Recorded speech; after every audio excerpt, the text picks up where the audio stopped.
So good afternoon, everyone, and welcome back to our second session, which is on vocabulary used to label the divine. And thanks for joining us here. And we are delighted to have three distinguished speakers this afternoon. My greatest pleasure is now to welcome here Professor Eberhard Bons. Professor Bons studied theology, philosophy, and Romance languages at the University of Mainz, Tübingen, Rome, and Frankfurt. He's professor of Old Testament exegesis at the University of Strasbourg and has been professor emeritus since 2023. He served on the editorial board of Septuagint Deutsch and is co-editor together with Daniela Scialabba of the Historical and Theological Lexicon of the Septuagint.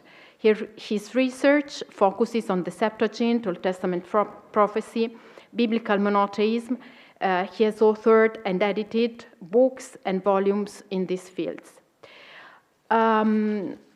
This evening, the title of his paper will be How to Speak of God as Creator, Observations on the Use of ποιέω, κτίζω, and Cognate words in the Septuagint, Jewish Hellenistic literature, the New Testament, and early Christianity. The floor is yours, please. I will scroll the screen with the paper, so you could follow on the screen. Thank you very much, Benedetta. Okay. Do you hear me? Okay. Yeah. Thank you very much, Benedetta, for this kind presentation. Ladies and gentlemen, dear colleagues, good afternoon. I'm very happy to be here in Rome at the Biblicum, and I would like to thank the organizers for having invited me to this conference. For many years, let's say the language of creation, it's a topic I have studied, and I thought I had done some research on the text, but I see that many things are missing. And for this conference, I asked myself, why do we speak of God as a creator? In the Christian Creed, Credo in unum Deum and Creatorem Coeli et Terrae, it's very important, one of the first elements of the creed. But since when do we speak of God as a creator? As you know, the second word in the Hebrew Bible is the verb bara. God created heaven and earth, as we are used to render the word. This verb appears several more times in the book of Genesis, furthermore in several other books of the Bible, with a significant concentration in the Psalms and in the books of the prophets Isaiah and Ezekiel. The subject of the verb is God, though not always specified, for example, in Isaiah 40:26. However, bara is not the only verb used when it comes to speaking of God's creative activities. Without claiming to be exhaustive, let us also mention asar, already in Genesis, but also in Psalm 33:6, yatzar, to form, to shape. Furthermore, verbs like kun, to establish, kana, to form, and finally, a series of less frequent words, for example, yasat, to found, and nata, to plant. All the texts mentioned so far refer to God's creative activities in a wide variety of contexts, and, broadly speaking, not only in primeval history, dealing with the origin of the world, but also in prophetic and wisdom literature. Thus, the topic of creation appears in very different texts in the Hebrew Bible. These observations are hardly surprising. Another observation is far more surprising. Given that the Hebrew Bible contains a number of divine epithets and attributes, it is remarkable that God is very rarely referred to as a creator. In fact, the Hebrew Bible is known for certain epithets whose exact origin and meaning are lost in the mist of history, and which have prompted scholars to put forward numerous hypotheses, for example, the terms Sabaoth or Elyon. There are also different other terms which are more easily explained against the background of Israel's history, for example, Savior, Moshiach, or Redeemer, Goel. Other nouns provide a glimpse into the landscape that forms the social and geographical background of the text of the Bible. For example, the terms of the semantic field of rock and refuge, for example, Tzur, Zelah, Metzudah. Surprisingly, nouns that could denote God himself as the creator are completely lacking from the Hebrew Bible, except from some participles of the verbs already quoted, for example, borei, creating, of the ends of the earth in Isaiah 38, and of heaven in Isaiah 42:4. Boreka, literally the one who has created you, that means you young men in Kohelet 12:1. Boroo, the one who has created him, the individual in Ben-Sira 3:16. Yotzer, literally the one who shapes in Isaiah 45:7. Ose, literally maker of the earth in Jeremiah 10:12, or of heaven and earth in Psalm 146:6. Then we have words with enclitic personal pronouns, for example, Oseni, the one who has created me, Eliu in Job 32:22, and similar forms of the participle of the verb asa with enclitic pronouns, for example, in Psalm 95:5, 149:2, Isaiah, and so on. You have the list on the screen.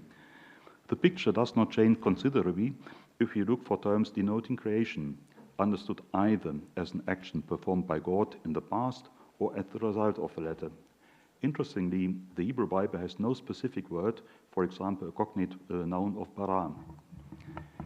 In the various texts that mention creation as a whole or single creatures, the respective writers opt for different solutions.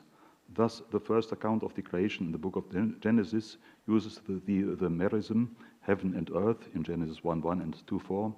And the same expression is found in Psalms several times, Psalm 115, verse 15, and other writers speak more generally of God's work, for example, Maaseh in Kohelet 7:13, Sirah, or simply of everything, Hakol, in Psalm 119:91.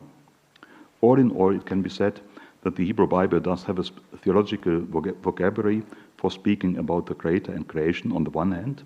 On the other, one cannot help but notice that apart from a few verbs and their use in the participle form, the Hebrew Bible does not have a noun that would function as divine attribute or epithet to designate God as the Creator.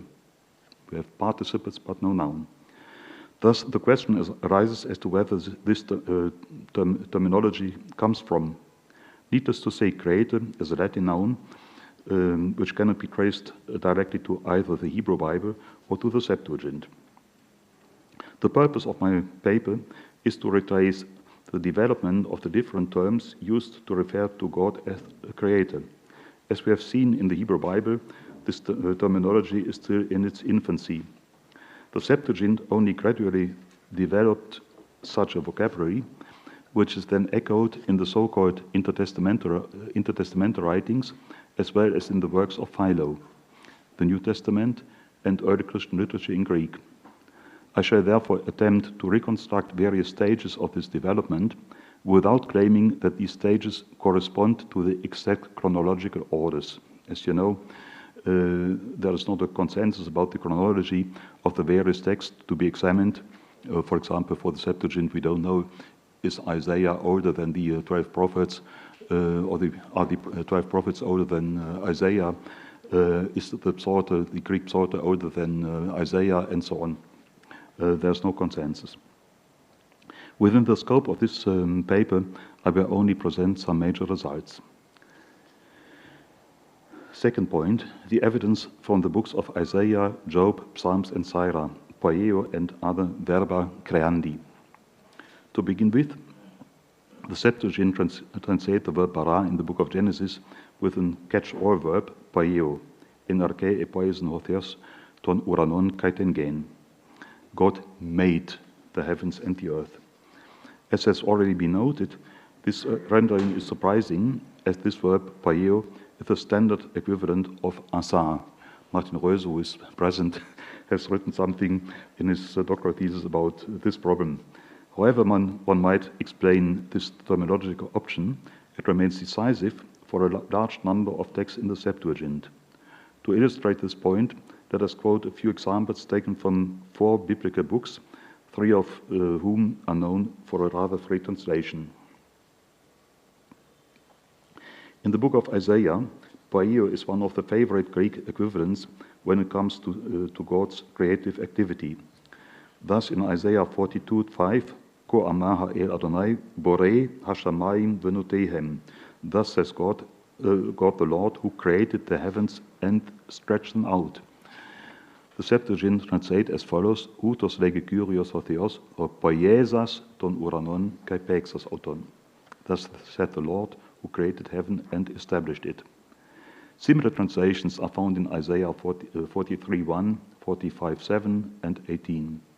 Moreover, the phrase hopoesas corresponds to other Hebrew words referring to a creation, namely the present participle of yatzar, to shape, in Isaiah 44:2 and 45:11, and natar, to plant, in Isaiah 51:13. Conversely, the verb bara can be rendered by other Greek verbs, namely kataskoiazo, to build, to construct, in Isaiah 40:21 and 43:7. In the first case, Isaiah 40:21, God is said to have built the ends of the earth, ho theos ho kataskoiazas ta akrates ges, while in the second case, three verbs are employed to speak of the exiled Israelites to be brought home. Kataskoiaza oton kai eplaza kai epoieza oton. I prepared him, I shaped and made him. In Hebrew, beratif, yetzartif, af asiti. I created him, I formed and made him. In Isaiah 45:7, the participle of kataskoiazo translates the participle yotzer. In this case, God claims that he has formed light and made darkness. Ego ho kataskoiazas phos kai poesas skotos. In Hebrew, yotzer or uborei hoshek, who has formed the light and created the darkness. One might wonder if there is a convincing rationale underlying these different Greek translations. Rather than rendering one and the same Hebrew verb with one specific Greek verb, the translator obviously felt free to use them at his own discretion to emphasize certain ideas, for example, the idea of preparing the raw material before shaping or before making humans. It is, however, questionable whether every single detail of this translation method can be explained satisfactorily. In the morning, we already spoke of the free translation in the book of Isaiah. Be that as it may, one conclusion can already be drawn. The translator of the book of Isaiah obviously refrains from using a Greek noun that could denote God as creator. Furthermore, as is evident from our brief analysis, there is no standard translation of the participle borei. Nevertheless, a certain predilection for hopoiesas as equivalent of various Hebrew participle is obvious, while kataskoiazo is required when ποιέω is already used in parallel. Concerning the book of Job, the situation is slightly different from that of the book of Isaiah, insofar as the verb bara is absent from the Hebrew text. However, the topic of creation is attested several times. In these cases, God is referred to by the participle ose, making.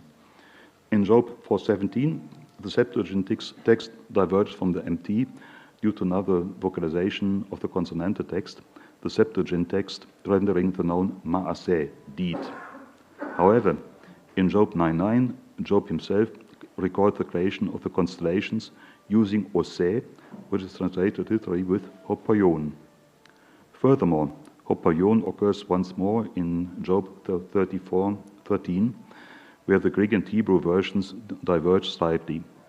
Nevertheless, there is no doubt that the participle denotes God as the creator. Once again, the conclusion suggests itself that both versions of the Bible refer several times to the works of God, the works that God created or is still creating. Nevertheless, both uses of the participle of a very common word, which simply means to make, ose or poion. A noun denoting the creator is absent from the Septuagint of the book of Job. The same holds true for the Septuagint Psalter, where ποιέω is one of the standard verbs referring to creation. The verb kataskoiazo, however, is absent from the Greek translations of the Psalms. Translating various forms of asa, the word ποιέω occurs in Psalm 94, 95, 103, and 118. Furthermore, the participle ποιέζας in its different cases is attested around 10 times, each time as an equivalent of the Hebrew participle ose, with or without pronominal suffixes. Finally, in the book of Sirach, we find ποιέζας auton in Sirach 4:6 as equivalent of tsuru, his rock, in manuscript A. However, we cannot rule out the possibility that the translator read the participle yotzer rather than the noun zur, rock. Alternatively, the translator may have followed the translation technique used in the Septuagint of the Psalter, which sought to avoid describing God using epithets drawn from the lexical field of rock and fortress. This hypothesis is supported by several other passages in the book of Sirach, where the participle ποιέζας with a direct object refers to the creator of the individual in general, just as in Sirach 4:6. This is the case in form Sirach 7:30, 10:12, 32:13, 33:13, 38:15, and 39:5. There might be added some other examples. God is the creator of David in Sirach 47 AD, of the sun in Sirach 43:5, and of the rainbow in 43:11. In each case, the extant Hebrew manuscripts read the present participle of asa with enclitic pronouns, namely in Sirach 7:30, 10:12, Sirach 32:13, and so on. No Hebrew manuscript is available for Sirach 39:5. Except for Sirach 4:6, the Hebrew manuscript had in common that they read the participle of asa. As for the few occurrences of the verb bara in Sirach 9:10, Elohim mibereshit bara Adam, the translator opts again for ποιέω, autos ex arches epoiesin anthropon. A similar Hebrew formulation appears in Sirach 15:14 and is translated accordingly, autos ex arches epoiesin anthropon. In both cases, the assumption suggests itself that the Greek translation is influenced by Genesis 1:27, kai epoiesin hotheoston anthropon, and finally in Sirach 3:16, the participle boroo, the one who has created him, is translated simply by Kyrios.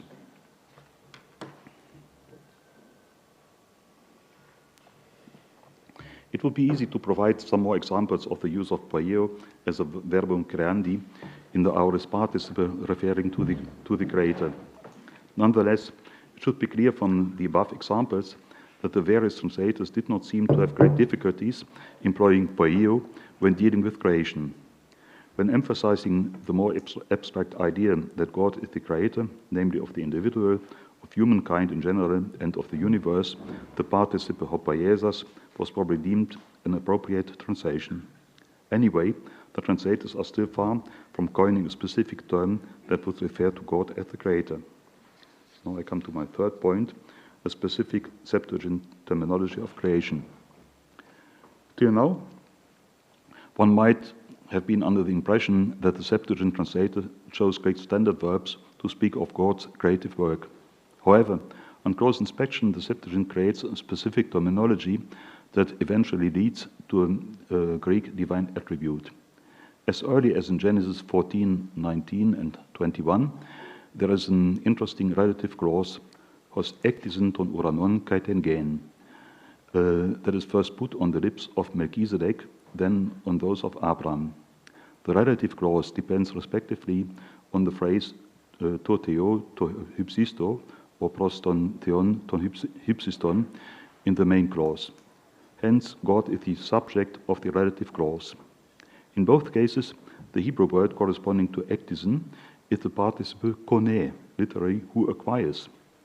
In the past, the Greek verb ektisen, from ktίζω, was occasionally regarded as erroneous. In fact, the Greek verb expected to match kone would be a form of ktaomai, to acquire, perhaps the aorist ektesato, whose letter eta could have been pronounced at the vowel e. Therefore, the form ectison would be the result of a later correction. However, it might be argued that there is no textual evidence of such a variant in the Septuagint manuscripts. Moreover, κτίζω is really one of the key terms the Septuagint translators introduced into theological language when speaking of creation, namely in the prophets and in the Psalter. In this context, 4 observations are necessary. First point, as in non-biblical Greek, the word κτίζω in the Septuagint occasionally means to found, with the objects being of various kinds, Egypt in Exodus 9:18, the tent of witness or the tabernacle in Leviticus 16:16, the temple in Jerusalem in Haggai 2:9, it's an addition in the Septuagint, an ancient water pool in Jerusalem in Isaiah 22:11, and the city of Jerusalem itself in 1 Esdras 4:53. Whilst in these verses a human subject of the founding is explicitly named or at least implied, in all other instances, God is the grammatical or logical subject of the verb. This occurs in a wide variety of contexts and textual genres. Objects of divine actions expressed by κτίζω are, for example, heaven and earth in Genesis 14 and Daniel 4:37, the earth and the hosts of the heaven in Hosea 13:4, animate creatures in general, as in Psalm 103:27, humankind, man or Adam, in Psalm 32:88, 148, in Ben Sirach 17 and 33, and the individual person in Kohelet 12:1. Second point, but how can the specific use of the verb κτίζω be explained? To the best of my knowledge, the verb κτίζω did not possess the specific meaning to create in non-biblical Greek, neither in classical nor in Hellenistic literature, and certainly not in the extant contemporary papyri. Without tracing the semantic evolution of the word and its cognate from its earliest attested forms, it should be noted that the founding of a city is generally regarded as an event that took place in a distant past. Particular attention should be paid to the accompanying circumstances, which sometimes appear highly legendary, as illustrated by numerous founding narratives. To quote just one example, albeit of late antiquity, Plutarch's biography of Alexander the Grand. Here Plutarch explains in chapter 26 that following the conquest of Egypt, Alexander intended to found a great city for a Greek population in Egypt. The city was to bear his name. Its eventual location, the island of Pharos, was not yet known to the king, but was revealed to him in a vision.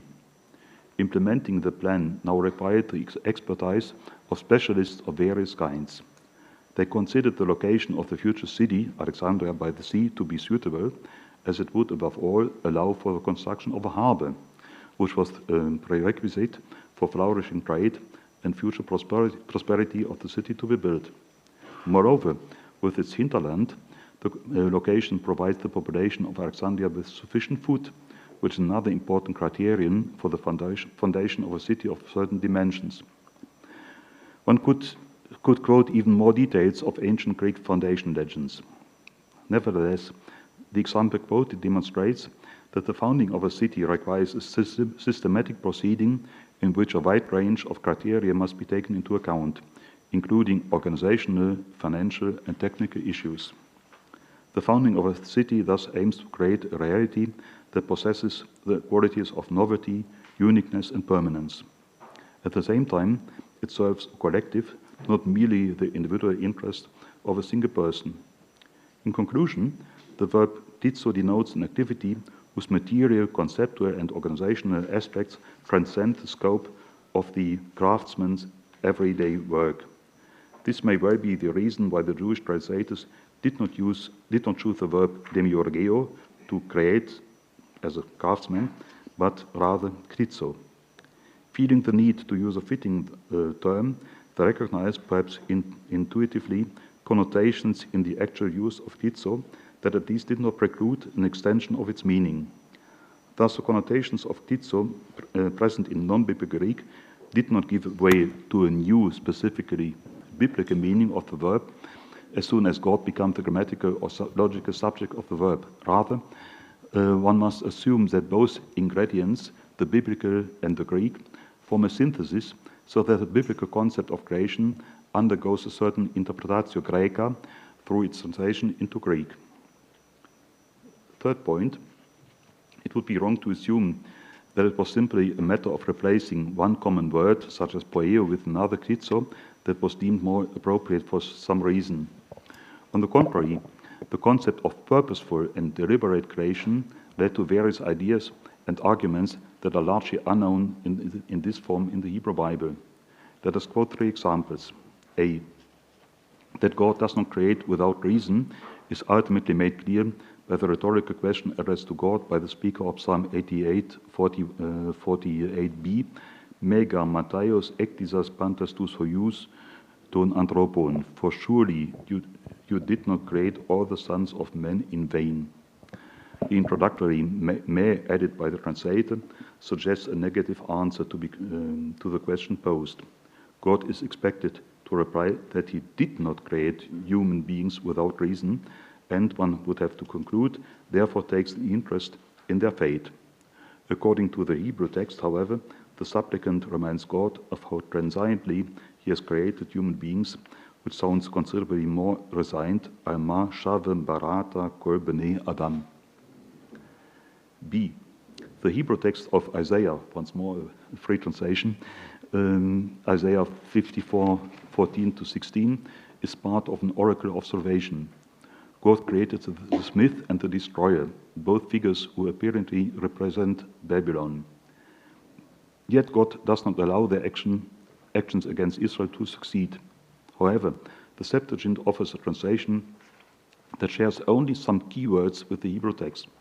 Indeed, God is no longer the creator of the 2 figures mentioned, the smith and the destroyer, but of Jerusalem. Idou ego ktizose, see, I create you. On the other hand, the smith appears only in a comparison. God states that he does not act like a smith. Furthermore, the destroyer is replaced by a nomen actionis, huc est apolian phterei. God did not create Jerusalem for destruction, that is to say, in order to annihilate it. Having created the city, God does not wish it to be doomed to ruin. God therefore evidently acts differently from the potter in Jeremiah 18, who is quite prepared to destroy a failed piece of pottery. C. In the book of Sirach, κτίζω becomes a common verb used to express God's activity as creator. Thus, Sirach 39:21 emphasizes the following principle, which should not be called into question. Huc estin epein ti tutor pantagar es creas auton ectistai. One should not say, what is this? What is it for? For all things have been created for their benefit. In manuscript B, we read, ein de mord ze le mad ze ki akol betzarko nifhar. One must not say, what is this? What is it for? Everything has been chosen for its purpose. Fourth point. Speaking of God who has created, the aorist participle hoc tisas can be found here and there in the Septuagint, for example in Isaiah 45:8. In 1 Esther 6:12, this participle replaces the more common aorist participle of ποιέω, hemeis esmen paides tu Kyrio, tu κτίζαντος ton uranon kai ten gen. We are the children of the Lord who has created the heaven and the earth. And in Kohelet 12:1, the teacher of wisdom admonishes his disciple to remember his creator in his youth. Mnesteti tu κτίζαντος en hemerais neotetosou. This use of the participle of κτίζω is hardly surprising. However, it should be emphasized that the Septuagint never uses this participle with reference to a human founder, for example, of a city or a building. Be that as it may, the novelty of the Septuagint terminology of creation lies in the fact that it gradually introduces the divine epithet ktistes. The following 3 observations deserve attention. A. As we have already seen, the Greek book of Sirach prefers the participle hoc poiesas with the direct object when referring to the creator of the individual in general. when God speaks of the creator of, when Sirach speaks of the creator of the individual, he uses hopoiesas. However, when speaking of God as the creator of everything, the translator opts once in Sirach 24:8 for the noun ktistes. Thus, Lady Wisdom quotes the divine order as follows: Tote enetela tomoi hoc ktistes apanton. Then the creator of all commanded me. In the following colon, Wisdom mentions her own creator using the participle, aorist participle hoc ktisas, kai hoc ktisas mem kat eposen tens genenmu, and he was created me, put down my tent. This use is in line with Sirach 1:4, where wisdom is presented as the first being that God is said to have created, protera panton ectistai Sophia, also in Sirach 1:9. Nevertheless, it cannot get unnoticed that the translator makes a very clear distinction in his terminology. Speaking of God as the personal God of the individual, he opts for hopoiesas. Only when emphasizing the creation of everything, he uses hoc ktistes, and unfortunately, we don't have a Hebrew manuscript of Sirach 24:1. Point B, except for 2 Kingdoms to Samuel 22:33, that's the text that corresponds to the Psalm 18:17. All of the occurrences of ktistes appear in the Deuterocanonical literature, namely in the books of Maccabees, and once each in Judith 9:12 and Sirach 24:8, as we've seen.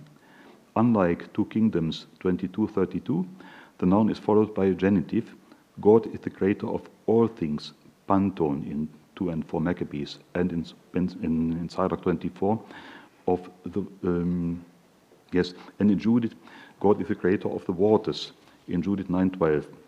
Once he is the creator of the cosmos in 2 Maccabees and 4 Maccabees.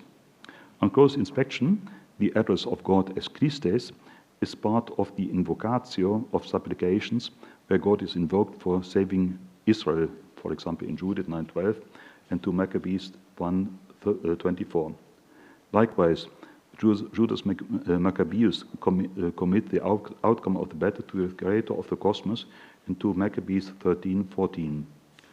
On the individual level, God as hotu ktosmu ktistes is held to be able to restore the life of the martyrs in 2 Maccabees 7:23.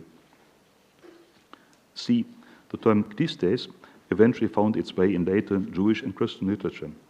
As for Philo of Alexandria, he is familiar with the typically Greek meaning of the noun founder, for example in Flaccus 46.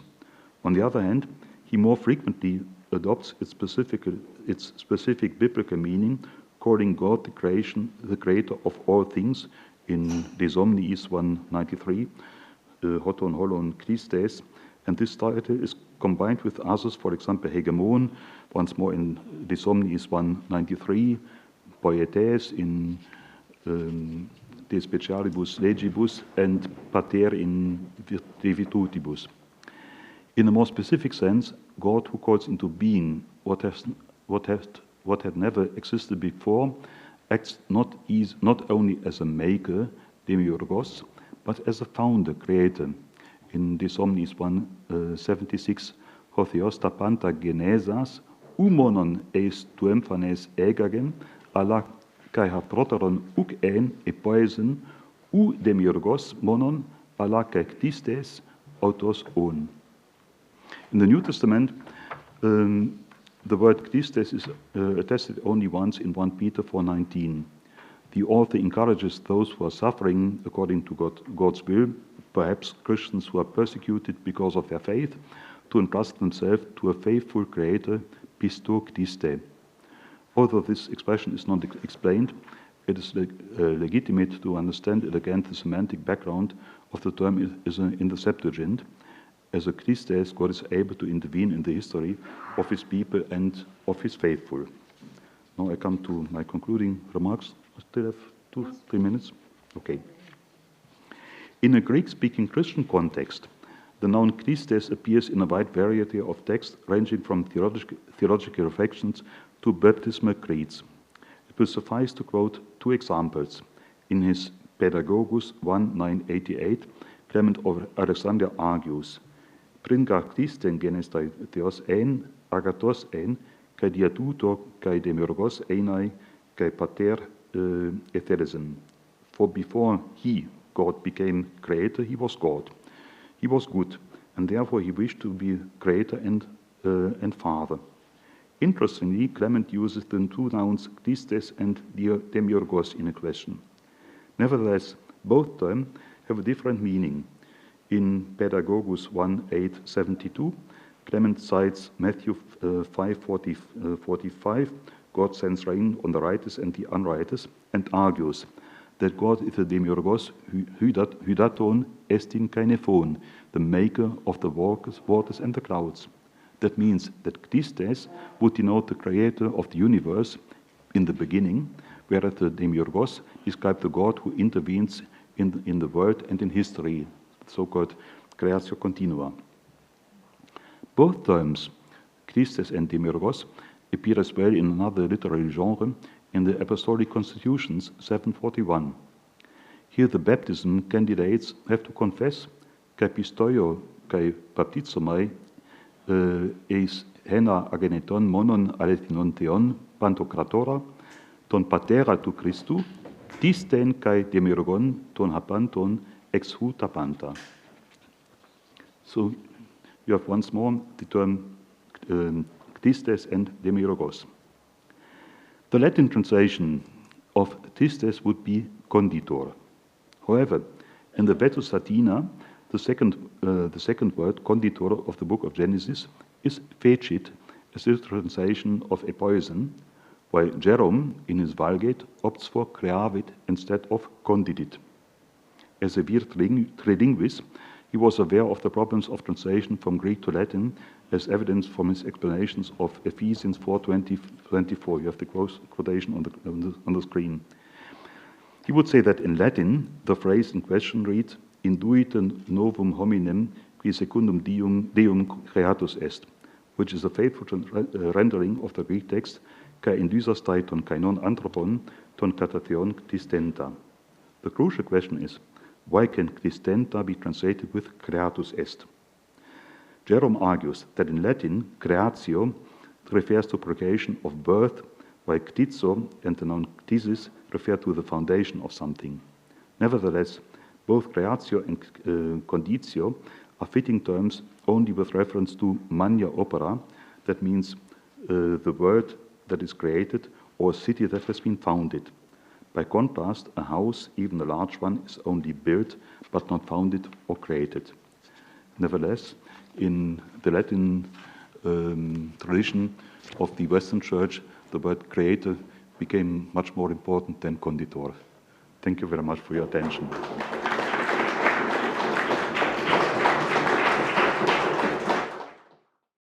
You can ask your questions and give your comments to Professor Bons during the coffee breaks.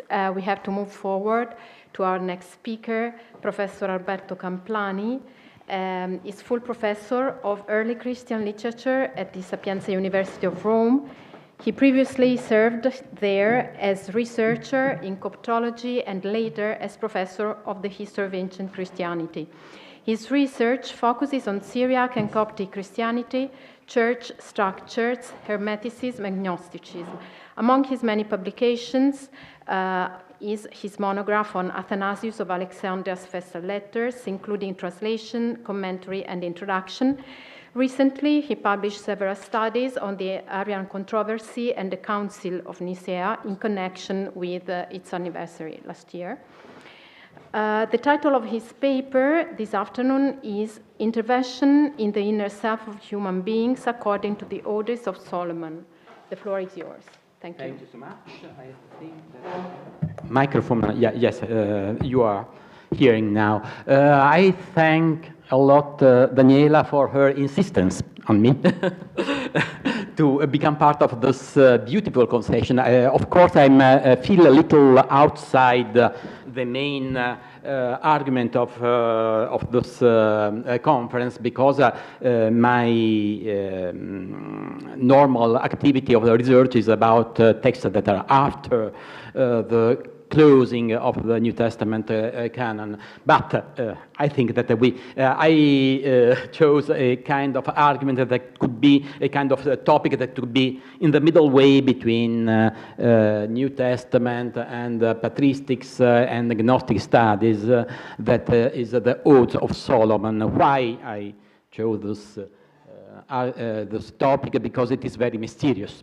And you know that when we are growing old, we like more and more mysteries. And here I will begin with the two images that you see here. I hope you see well. Then I will move to a kind of longer introduction about Syriac culture, to coming back again to the Greek text of the 11th Ode of Solomon, that is important for us to understand how God is intervening in the human inner self according to the Odes of Solomon. Why I do this? Because the Odes of Solomon are a great mystery from the point of view of languages. You know, we have them. They were published for the first time in 1799, so the other millennium, and at the end of the 19th century, 18th century. They were published according to fragments that were quoted inside a Gnostic work that was known as Pistis Sophia. It is a very complex situation, but the work is a late Gnostic production, that is a production of the 3rd, 4th century, that was written in Greek and then translated in Coptic. Inside the Coptic text, we have the description of the vicissitude of Sophia that has fallen down, that is God himself, but has fallen down in the darkness, and makes a lot of repentances, so a lot of metanoia to get up, and pronounces a lot of psalms, psalms that are biblical psalms, but also psalms of Solomon and the Odes of Solomon. This is important. So we have some quotations that were probably in the Greek original that we do not have, and were then later translated into Coptic. Coptic translation should be around the 4th, 5th century. Here you see the two great discoveries of the 20th century. On the right, on your right, you see one of the two manuscripts. Here is the hardest manuscript that is preserved in Cambridge, and there is also a Codex Nitriensis that is a little older, that were discovered and published in 1909. So we are in the first dozen years of the 20th century. Von Harnack was full of joy in have a new collection of 42 odes. What was new in this text was that we have a number, the text of 42 odes. They were already numbered also in the quotations for the Pistis Sophia, but without quoting the text. So we have the Syriac translation. We do not want when it was made, and capital question if the odes were written in Syriac or in Greek. I began my Syriac here in Pontificum Institutum Biblicum with Professor Lavenin and Professor Pawlowski. I'm speaking in the 80s of the last millennium and the last century. Then I began to teach Syriac to students, above all in Agostinianum and later also in Sapienza, and the odes were surely one of the texts that I used above all to explain early Christian spirituality, but also to explain the evolution of Syriac literature. But I changed, I think, 5 times my opinion about their original languages, because it is very, very difficult to understand if the Syriac or the Greek is at the basis of those odes. As you know, in the 2nd, 3rd, and 4th century, we have traces of translations in both directions. If you read, for example, the history of the church by Eusebius of Caesarea, you will find that, for example, the book of the laws of the countries, on which I will come in a moment, was translated from Syriac into Greek. And also the famous legend that is quoted in the first book of Eusebius' church history, of the Abgar legend, that is the foundation of the Christian community of Edessa, was translated from an ancient version in Syriac into Greek. But of course, so we have traces here and there of the strange direction of a translation from Syriac into Greek. Of course, we have also the opposite sense of a translation from Greek into Syriac. It's very practiced. We have old New Testament translations from Greek already at the end of the 2nd, beginning of the 3rd century. You should think, for example, about Tatian and the so-called Diatessaron that is mentioned also by Eusebius, and the separate Gospels that were translated a little later during the 3rd century. The only strange thing in the history of biblical translations in Syriac is the translation of the Old Testament. I think I learned here in Biblicum that the Peshitta is the first translation we have of the Old Testament, and was translated from a Greek Forlage. No, excuse me, from a Hebrew Forlage, excuse me. All my argument was. So it is only one translation of the Old Testament that is made from Hebrew and not from Greek. While you will find the Coptic, the Armenian, the Ethiopic one that are made from Greek. So it is a situation that is very particular.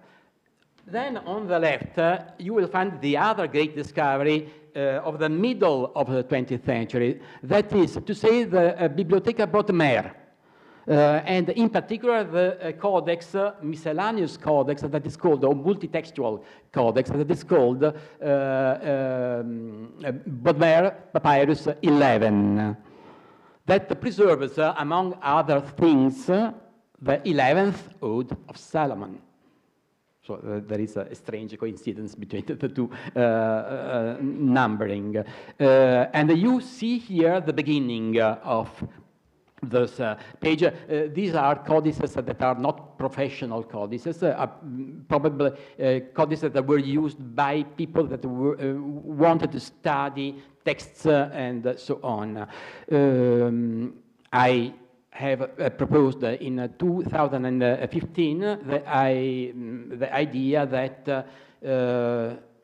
all those codices preserving Odes of Solomon and other texts were in possession of the scribe that made the codex of the Visio Dorotei. Because there are a lot of poems of the Codex Visionum, that is the most important of the Bodmer codices, that have a lot of references to, for example, the shepherd or pastor, to the odes, etc. That is here and there in the poems, the very strange poems of the Codex Visionum, we have references to the other codices, to the reading of texts that are also preserved in other codices. My idea is that we have a kind of a library that is the result of collecting texts from various provenance in order to acquire knowledge and classical knowledge, but also Christian knowledge. In particular, my idea is that those codices were made by people of high level that were reflected not only on the classical tradition, but also on Christian texts and on their own baptism. You can find those articles on Adamantius of 215. So, we have here also the Greek text. I will come back to those texts at the end. Here you will find the Greek text on the left, the Syriac text on the right, coming from the two codices. You see immediately that there are some differences. So additional verses about paradise that are preserved in the Greek text, and then other minor differences that I will comment, but are not so important. So here is our document. It is, my PowerPoint is very poor. Today I have only this photograph, but now I have to come back to the problem of cultural history. That is, what are these 42 odes and how they describe God's intervention in the inner self of human beings. I would underline some characters that are very original of those odes. Surely they are Christian odes. At the beginning, there were some scholars that say that they were Jewish Christian, but now I think that the consensus of scholars is about the Christian character. But one of the main features is the absence of the name of Jesus. So you will find allusion to Mashiach, Christ, to the Most High, to God, to the Father, to the Son, to the Holy Spirit. But you know that these are entities that you will find in a lot of currents, a lot of trends of both Jewish and Christian first and second century after Christ. So they are particularly silent, and they are silent also from other 2 points of view, that are no biblical name is occurring in their text, so you will not find Abraham, Adam, etc. No biblical name, and no quotations from both the Old and the New Testament. A lot of allusions, yes, but no quotations. So you understand perfectly that from a philological point of view, we have to put a question mark about everything we say about those poems. These are very beautiful poems in which you have someone that is praying God. Who is this someone? We do not know. And other problem is the dramatis personae. In some text, it is clear that it's Christ that is speaking. In others, it's, of course, a believer that is praying, that is writing his hymns. In some others, we have a kind of a dialogue, but we have no signs, also from the paleographical point of view, of the exchange of speeches. Before the now I come to the question of provenance. Two main places were mentioned. The first was Alexandria for obvious reasons. That is, we have a Coptic translation of a Greek text that was circulating in Egypt. We have the Papyrus Modmer that was discovered in Egypt. But very strong among scholars is the idea that they were produced in the Syriac context. And here there we find some parallels also, for example, in Ephraim or other fathers of the Syriac church, without quotation, without quotation. The only one that is quoting in late antiquity the Odes of Solomon is Lactantius in the Divina Institutiones. And he quotes the 19th. It's very famous because it is about a female figure that is receiving milk from the high and is reversing milk and is also has a kind of pregnancy that is not so clear. Of course, Lactantius interpreted her as Mary. Lactantius used the Odes as inspired Old Testament testimonies about Christology and about Mariology. So the Syriac perspective is the one I chose. I do not, if I am right, because we have two codices, we have some parallels, and I will only make 2 or 3 points about Syriac culture just to explain the contents of those odes. The first is that we have a very diverse religious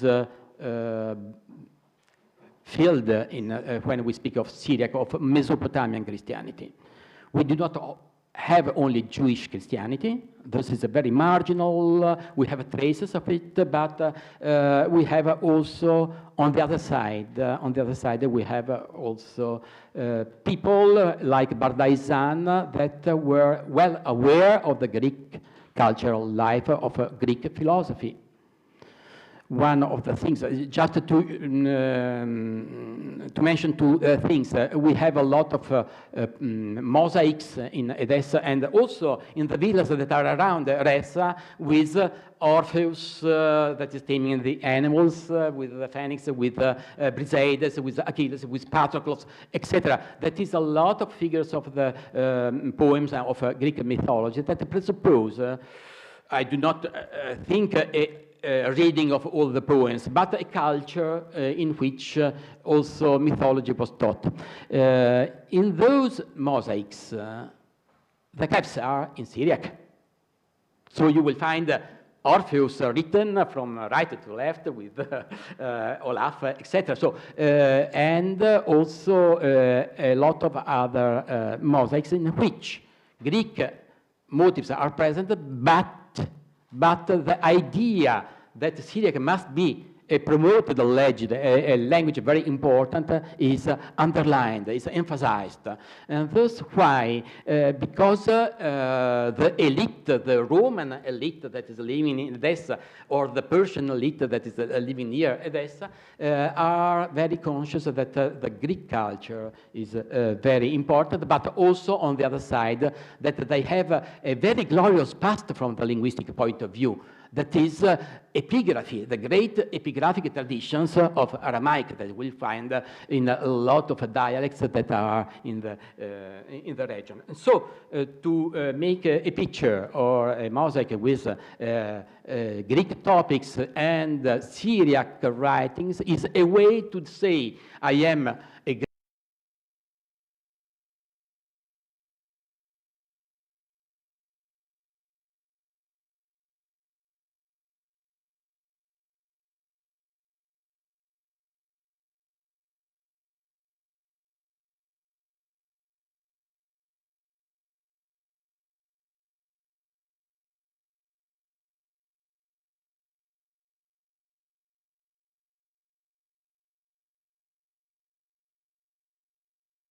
for example, or his school wrote a dialogue about the famous dialogue about the laws of the countries, an anti-fatalistic work, and other fragments in which you have the typical stylistic features of the Platonic dialogues.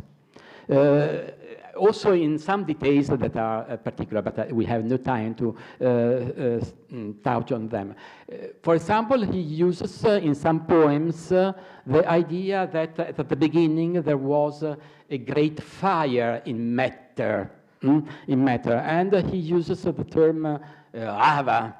I think for Aramaic is something as forest or wood, something of this kind. you know that also in the commentary of the Timaeus of Chalcidius, you have a phenomenon very strange. Silva is used to translate matter, hyle.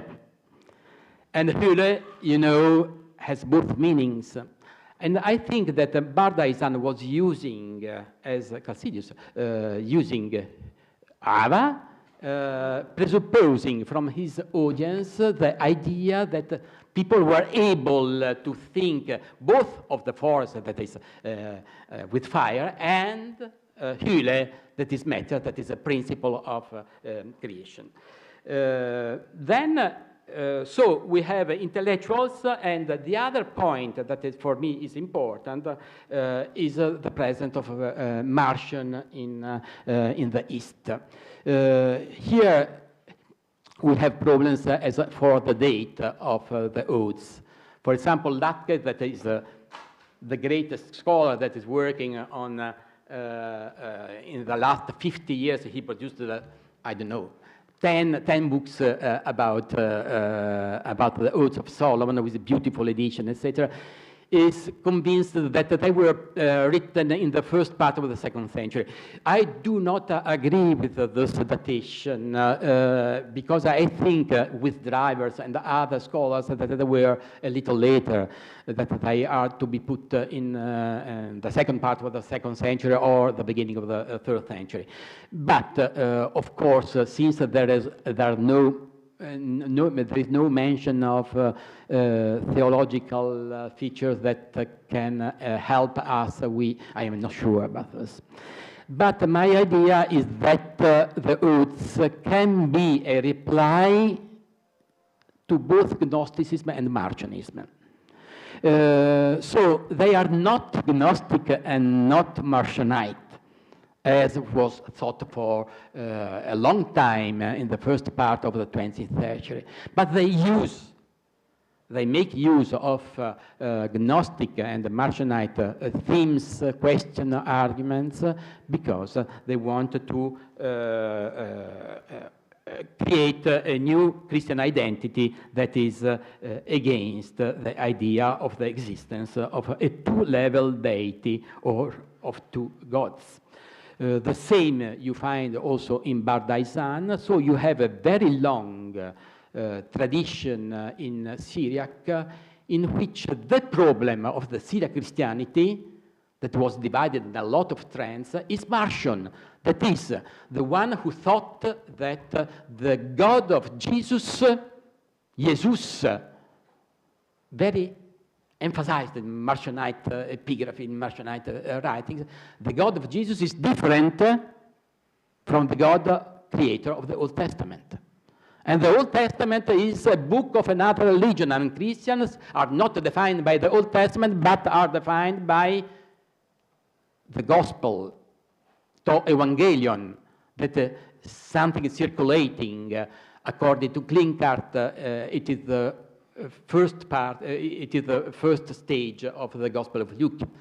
And the letters of Paul, in which the contrast or the tension or the dialectic between grace and nomos is emphasized. So we have in Marcion a transformation of a typical polarity, Pauline polarity, into a system, a theological system. This kind of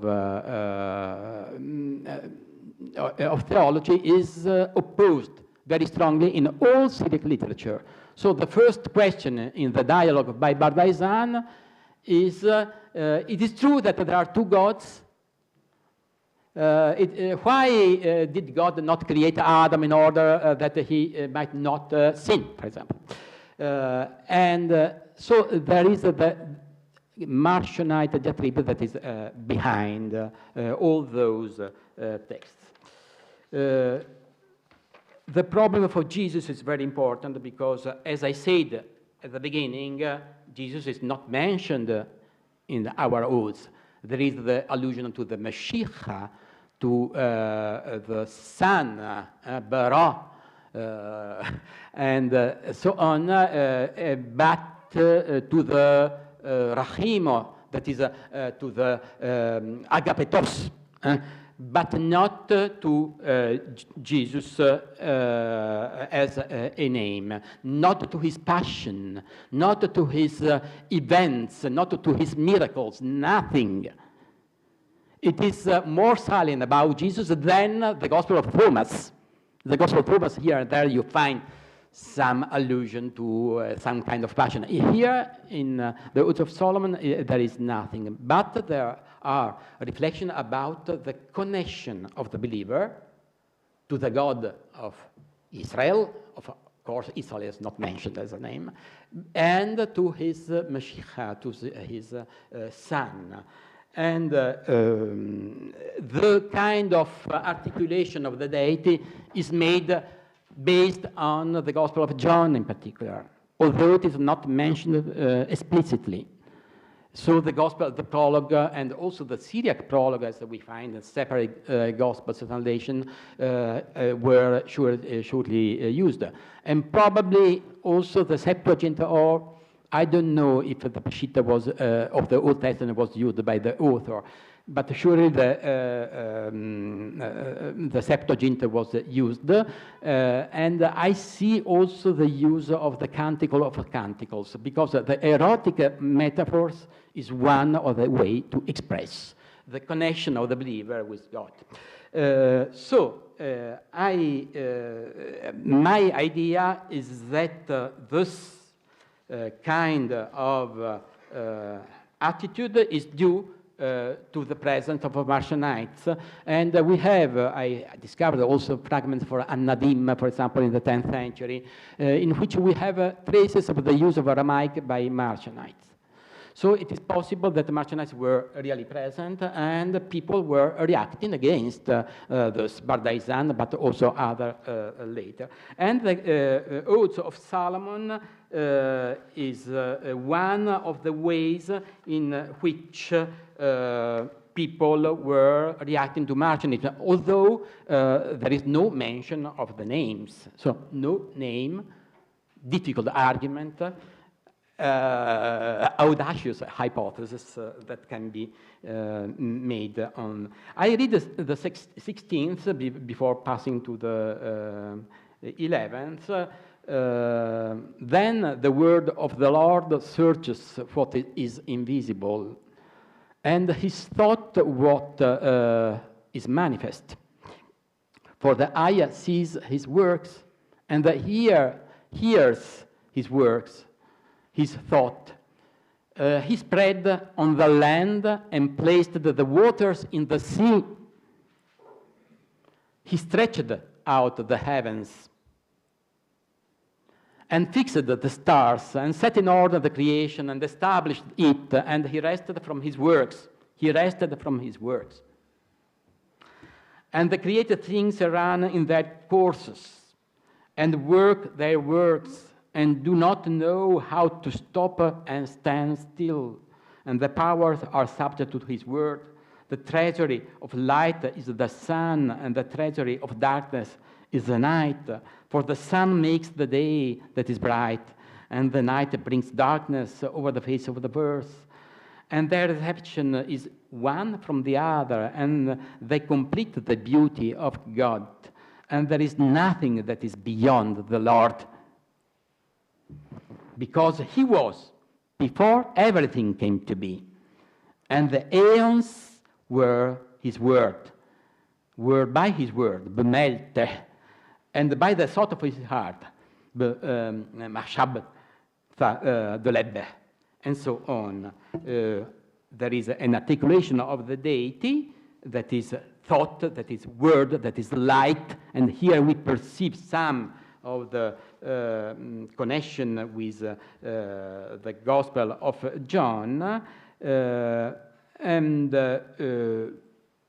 I pass to the last part of my speech, that is some texts about the main metaphors used by the Odes to indicate the relationship between God and the believer, and the Odist, and the community of Odists that is singing their hymns to God. What are the main metaphors? For example, first of all, God is faithful to his promises.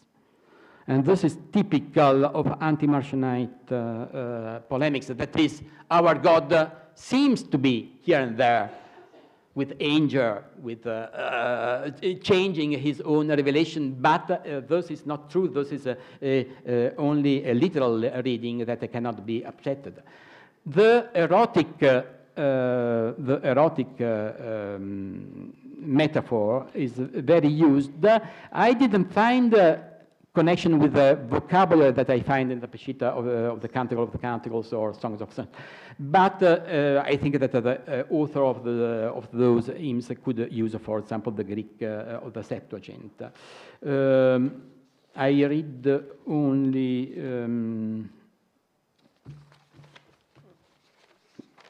one of the odes, for example,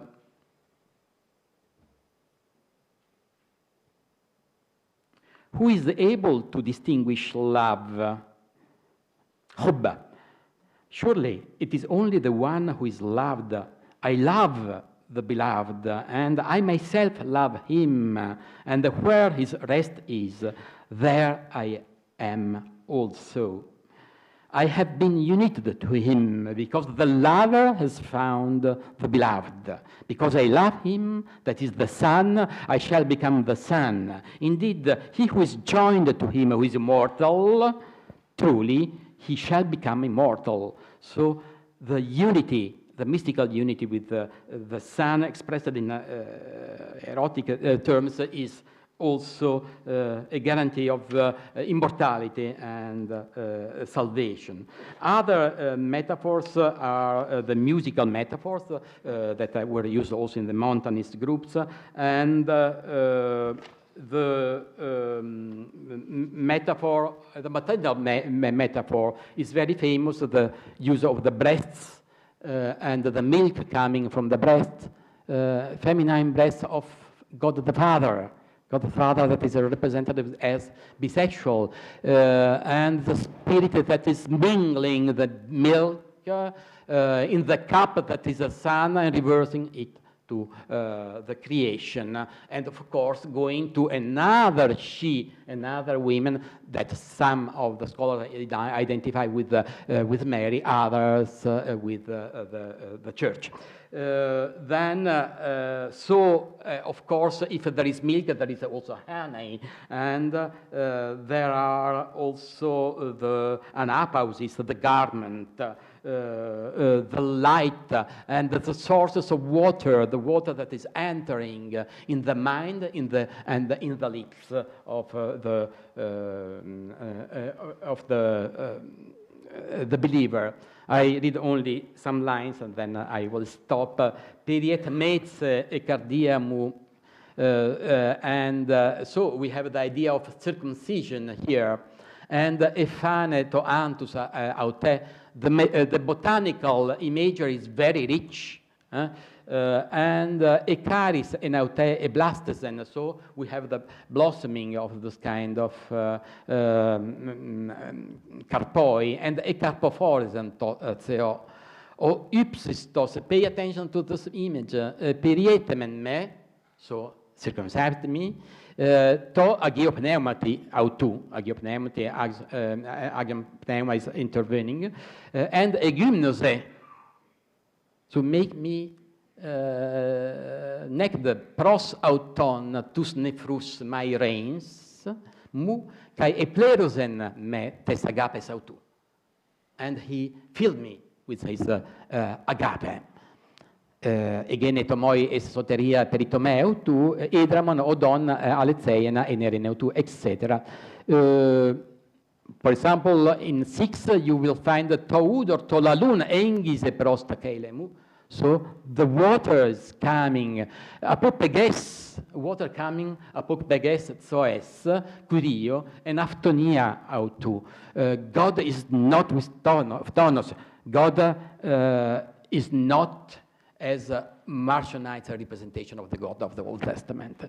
Epion kai emethysten, so the ebriety of the Udor to athanato kai emetsemu ukgenito eis alogistien, etc. But the beautiful verses are also about the becoming of the believer like a tree in the paradise. In 11, you find Oculus kainisme ento endumete tu, the garment of the Lord, and anactesa me tofoti autu, and he possessed me with his light, and he make me living. And Oculus moi genit also o Helios epiproso montes ges. The Lord is like the sun. And 16, apegegen me eis paraideson autu opu o Plutos destrufes curio et examen dendra oraia che carpofor. So the believer is the paradise. The paradise is a kind of a metaphorical representation of the believers that has received the water and has received the cup that is the sun with the milk. And the milk could be interpreted in sacramental way, but at the same time, the milk is also the revelation to the person. So here, for me, we have a kind of a very close and very precise representation of the connection of the believer with the God, with the Son, that can be influenced by Gnostic language, but only influenced because here you compare this text with the Epistle to Flora by Ptolemaeus, you will find that kalege is, or paradise are terms used by Ptolemaeus for Flora. But here it is clear that this kind of renewal is inside the history of the New Testament and Old Testament economy. Thank you for your attention.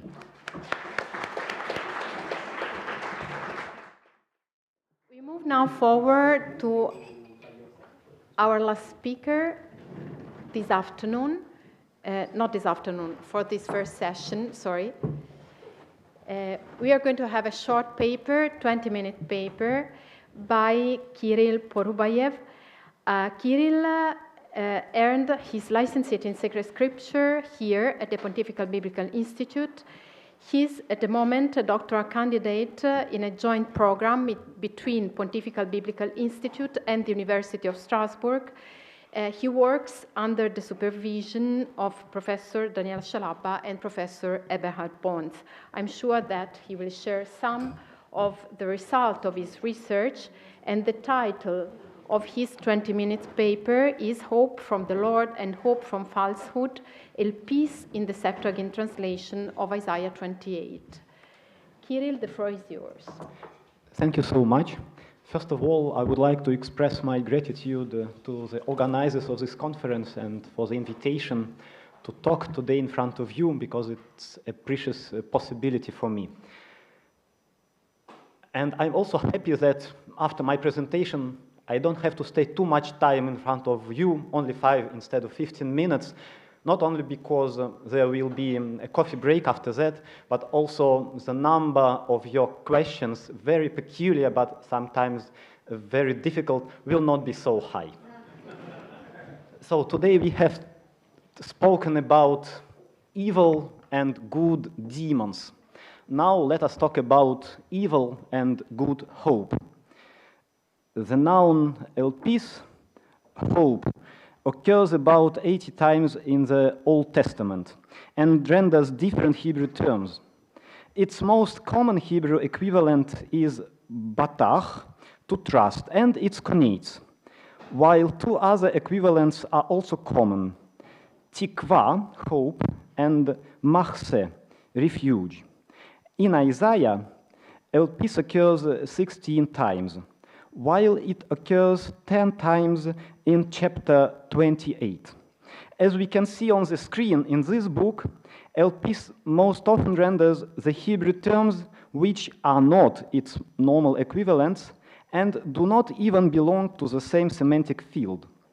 This discrepancy, together with the high concentration of Ἐλπίς, may well indicate that the translator of this chapter had a specific interest in Ἐλπίς. Scholars have already remarked that there are two different types of Ἐλπίς in the chapter. First comes from the Lord, while the other derives from falsehood and human arrogance. This presentation attempts a more detailed analysis of the connotations that the term has in Isaiah 28, and highlights some connections of the Ἐλπίς in the chapter in the Septuagint and in non-biblical Greek authors. The techniques used in translation are given towards the end of my talk. The term Ἐλπίς occurs in two sections of Isaiah 28, which you can see on the screen. The first contains a well saying directed against the political leadership of Ephraim. In the second, the rulers of Jerusalem are faced by an impending catastrophe. The original historical background is possibly the Assyrian military campaigns against Samaria and Jerusalem.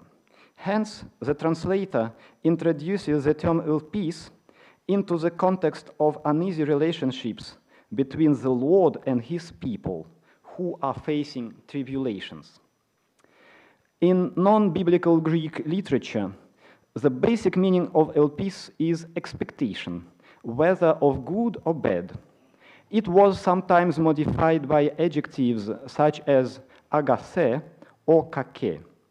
Another meaning of Ἐλπίς is expectancy of something desirable, that is hope, which is also close to the concept of confidence. Both Ἐλπίς as expectation and as confidence actually occur in Isaiah 28, as I will show you. Let us first focus on those occurrences of Ἐλπίς that connote an expectation of something not necessarily good. Let us begin with verse 4, in which Isaiah writes metaphorically about Samaria and the flower deprived of the glorious hope on the top of the high mountain will be like an early fig. The corresponding Hebrew term is tzevi, splendor. As we can see, Ἐλπίς is accompanied by the verb ekpipto, which should have a figurative meaning, to be deprived of, in this context. To better understand what Ἐλπίς here refers to, let us consult non-biblical Greek texts. Indeed, the collocation of ekpipto with Ἐλπίς appears 3 times in Thucydides, Diodorus Siculus, and Dionysius of Halicarnassus. So, in Thucydides we read, his object was that the enemy should be filled with all possible suspicions of Tissaphernes, and so deprived of their present hopes, ton υπαρχουσών ελπίδων εκπίπτωεν. As we can see, the context is political here. It is also political in Diodorus and Dionysius. Thus, as the context suggests, the expression εκπίπτω τες ελπίδος has the meaning of to fail in one's political expectation. In the case of the same collocation in our verse Isaiah 28:4, the metaphor of a flower deprived of the glorious hope can be interpreted similarly. Hence, here Ἐλπίς refers to the political expectations of Samaria failing in the face of the Assyrian military invasion. Let us now move on to the next verse. Isaiah 28:5 responds to the preceding way of saying and claims that the Lord will be the crown of hope, o Stephanos tes elpidos, for the remnant of his people. Again, Ἐλπίς renders tzevi, splendor, here. The context suggests that the crown of hope is a metaphor for one who rules over Samaria. Furthermore, as we can see, the metaphor encapsulates an optimistic expectation of a future with the Lord as ruler. So Ἐλπίς is essentially positive here. Hence, the image introduces another type of Ἐλπίς into the chapter, the one that comes from the Lord. Samaria failed in her political expectations, and her king will be vanquished. But the Lord promises new grounds for hope and offers himself as a new king. Let us now move to verse 19, in which the prophet warns the rulers of Jerusalem about the approaching storm.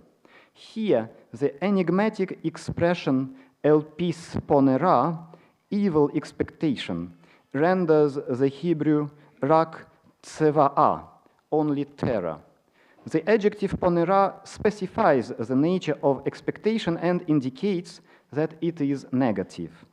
Let us consult non-biblical Greek texts, which will help us to understand the meaning of this expression. Indeed, the collocation of ἐλπίς specified by the adjective poneros appears in 3 passages, 2 of Dionysius of Halicarnassus and 1 of Flavius Josephus. So we read in the first text of Dionysius that the populace seceded fathers, not because of necessity and want, but because they were elated by the mischievous hope, ponera elpidi, of destroying your aristocracy and of becoming themselves masters of the commonwealth. And in his second text, we read, as the result of their verdict, they, the senators, are sure to draw upon themselves a curse, the guilt of perjury, the detestation of mankind, and the anger of the gods, and to go through life haunted by dismal hopes. Kai meta poneron elpidon zen. In the 2 texts, ἐλπίς ponera has 2 different meanings. A wicked desire in the first text, and a dismal feeling of imminent danger in the second. It seems that the meaning of ἐλπίς ponera in our verse Isaiah 28:19 is close to the second one, that of impending catastrophe. Indeed, the predictions of disaster here may refer to the catastrophe of Sennacherib's assault on Jerusalem. I will only briefly comment on Isaiah 28:10 and 13, which you can see on the screen. In both verses, the repetition of ἐλπίς renders the enigmatic kav lakav of the Masoretic text. The context suggests that ἐλπίς has the same connotation of impending catastrophe that we have just seen. We have finished with the occurrences of ἐλπίς which connote expectation. Now let us focus on those ones which connote confidence or reliance. We find ἐλπίς connoting reliance in verse 15. Here the Greek expression esekamen pseudos ten elpida emon translates the Hebrew samnu hazav machsenu, we made lies our refuge. The term ἐλπίς renders the Hebrew machse, refuge, and connotes, as the context suggests, the feeling of security which Jerusalem's rulers have in the face of the approaching disaster. Such a use of the term is frequent in the Psalter, where ἐλπίς often renders machse and expresses trust in the Lord, who provides safety. In our verse, however, the adversaries of the prophet paradoxically believe they are out of danger not because of their confidence in the Lord, but because of their trust in what turns out to be falsehood. The same paradoxical reliance we find in verse 18. Here, ἐλπίσεμον proston aden translates the Hebrew chazutchem et Sheol, your alliance with Sheol. The translator employs ἐλπίς for chazut, vision, or in this context probably alliance, and interprets the treaty of Jerusalem's rulers with Hades as their confidence in it. However, the juxtaposition of Hades and ἐλπίς is anomalous for the Septuagint, since Ἐλπίς is considered as something totally opposed to Hades. Thus, here, and in the verse 15 that we just have seen, the translator renders the Hebrew text of Isaiah with the oxymorons, Ἐλπίς and Hades, and peace and lies. In verse 17, Thesokrisin eis Elpida translates the Hebrew Vesamti Mishpat Lekav, and I will turn justice into measuring line. The Greek Ἐλπίς renders the architectural term kav, measuring line, here. In this case, there is no oxymoron. The Lord himself promises the security and confidence which stems from justice. The translator contrasts this type of confidence to the paradoxical trust of Jerusalem rulers in lies in Hades. Let us now talk about the techniques used in translation of Ἐλπίς in this chapter. The translator introduces Ἐλπίς into Isaiah 28 and interprets the original Hebrew terms freely enough. However, it has been noted by scholars that different translation techniques are employed in the LX6 Isaiah. You can see them on the screen. Two of them can be observed in our chapter. The first technique applies the meaning of a Hebrew term to another term with a similar root. The second interprets the images of Hebrew expressions. In the first case, instead of reading tsevi and kav, splendor and measuring line, the translator must have interpreted the two Hebrew terms as the Aramaic tsava and kava, to wish and to wait. Indeed, to wish, to wait, and hope belong to the same semantic field of expectation, hence probably the decision in favor of Ἐλπίς. In the second case, the nouns machse and chazut, refuge and alliance, and the expression rak zeva'a, only terror, talk metaphorically about Jerusalem's dreadful condition. The Greek translator interprets them by introducing Ἐλπίς, probably because of the similarity between their semantic fields. Indeed, refuge and alliance are usually associated with trust, while the expression only terror in this context connotes a negative expectation of terrible doom here. Now let us come to the conclusions. The standard translation techniques led to an exceptionally high concentration of the term Ἐλπίς in chapter 28, with a broad spectrum of connotations, as you can see on the screen. Ἐλπίς as the expectation of something not necessarily good, items 1 and 3, is contrasted with an optimistic expectation originating in God, item 2. Ἐλπίς expressing the feeling of security as a result of confidence in the Lord clashes with the paradoxical trust in lies in Hades. Two Isaiah collocations of Ἐλπίς occur in the Greek historians.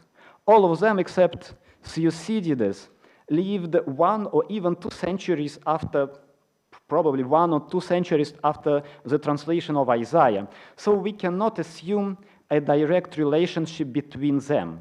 However, the collocations may well indicate that the translator and the Greek authors shared the same linguistic background.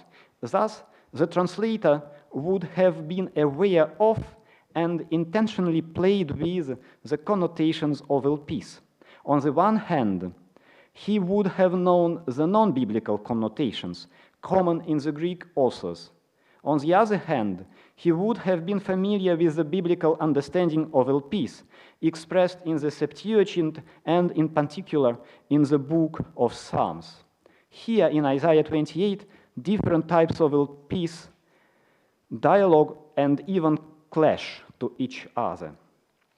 The reliance on the Greek term in the chapter allows the translator to describe the confrontation between the figure of Isaiah and his adversaries in the language of hope.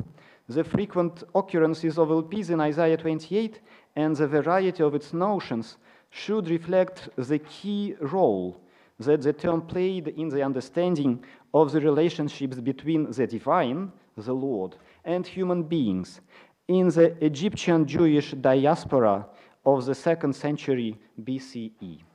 Thank you.